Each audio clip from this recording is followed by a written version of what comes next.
My speech title is Why I Am Single. Nothing Steve Jobs has ever created could replace you in my life. This is what I have thought as a punchline to propose. I intend to use it someday, but not today. Good evening, fellow Toastmasters and distinguished guests. Good evening. A very happy Valentine's Day.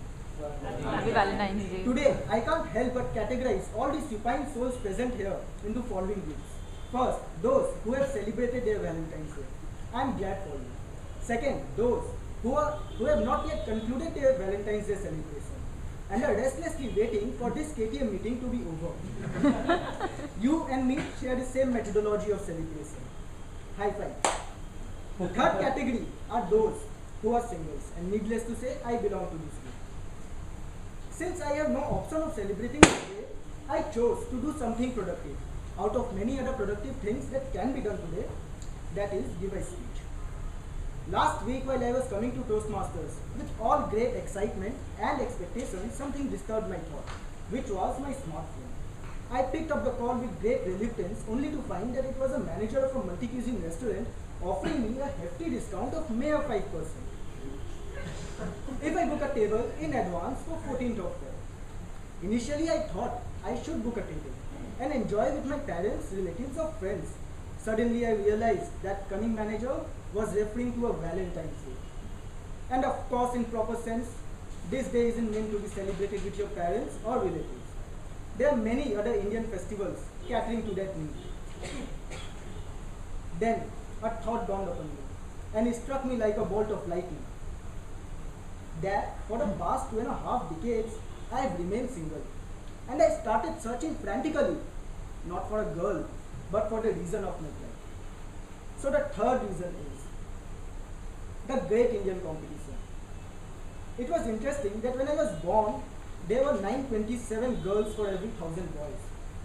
As I grew up, it improved a bit, though I did not contribute to it, to 943 girls for every 1,000 boys. As I was so annoyed with this data, I further found I am so unlucky compared to our Toastmaster George Matthews, who hails from Kerala, which boasts of 1,084 girls for every 1,000 girls. I further found myself so unlucky when I came to know that there are more girls than boys in countries like USA, Norway, Thailand, and many others. It is not that I am not competitive. I am very competitive when it comes to studies, but it actually exhausts me so much that I cannot possibly compete where demand and supply doesn't match altogether. So this skewed gender demographics of India is definitely one reason of my plight. I further sincerely hope and wish that the Honorable Supreme Court soon reverses its decision on Section 377 of Indian Penal Code 1860.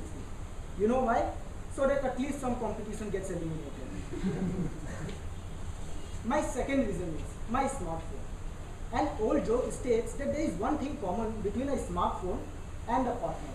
That is, the owner always after getting a partner or a smartphone regrets that if I had waited for some more time, I would have got a better version at a cheaper price. Like the all KTMers and guests laughing here, I found this too for my smartphone. Just imagine how disastrous it would be if after getting mingled, I think on the same line every time I see some other girl. So I am waiting to get the best and not brood in future. My first reason is my love for Gandhi. I love Gandhiji in every form, but right now I am referring to its visual representation on every Indian currency that we have in our pocket. Presuming, and only presuming, that if I was in a relationship, then this Valentine's Day, my expenses would have been ₹20 on Rose Day, ₹100 for cards plus ice cream on Propose Day, ₹700 on Teddy Day, ₹130 on Promise Day, ₹250 for deodorant on Hug Day, ₹150 for this spray mint, which I have borrowed from Mr. K. and ₹2,000 minimum today. See, I am so glad that I am single.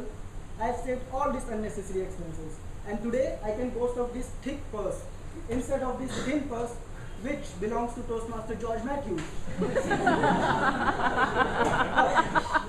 Though I am single, it is not that I have not used those 3 magical words before. I'd like to share one interesting instance when I used those words.